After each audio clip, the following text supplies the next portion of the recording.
I mean, the students, I think, are definitely happy to be back on campus. It's been fun to watch them sort of see their friends for the first time in a while. Emily Benoit works at YK Pao, located in Shanghai. In-person classes have been in session since April 27th. Obviously, everyone is wearing masks when they're around on campus. Students have to have their temperatures taken 3 times a day, and we have to report that information as well. She says some students return to class sooner than others. Those who had to take standardized tests were among the first to come back. The school also purchased thermal imaging machines to read people's temperatures. All this at the direction of the Chinese government. We're just sort of told what to do and have to sort of follow suit from there. So far, it's working. YK Pao has no new coronavirus cases. But if there was one, Benoit says she's confident the school would start contact tracing. China is not the only country where uncertainty lingers. South Korean schools have taken similar precautions with social distancing and wearing masks. But some schools have had to close after students tested positive. Meanwhile, select European schools have started phased reopenings. For example, France also had to close some schools again after dozens of new confirmed cases, but the majority of them remained open.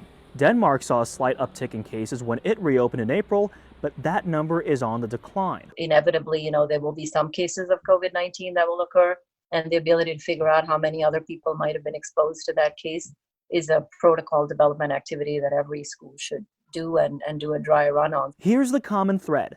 Those schools implemented measures like social distancing or phased reopenings. With planning underway for in-person learning in the U.S., a number of states are making similar considerations. The things that we know work well for flattening the curve are physical distancing. And the best way, or one really good way to achieve physical distancing, is to mark out spaces to make it easier for people to remember where they should or shouldn't be seated. What else is more critical than the education and the care of our children? That's why Dr. Tara Sell and her colleagues at Johns Hopkins Center for Health Security say we need more research on how the virus impacts children.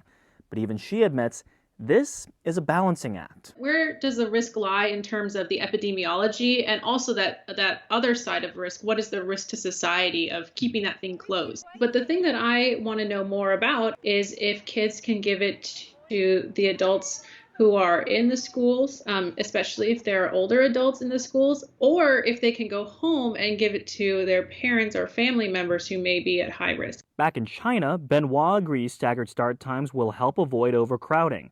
When in-person learning resumes stateside, she says empathy and patience will be key. Sort of allowing space for people to sort of feel how they want to feel or need to feel, and while at the same time trying to kind of make sure the school year runs and continues and can finish out on a good note.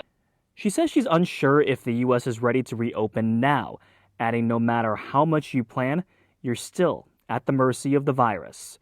For Newsy, I'm Austin Kim, Chicago.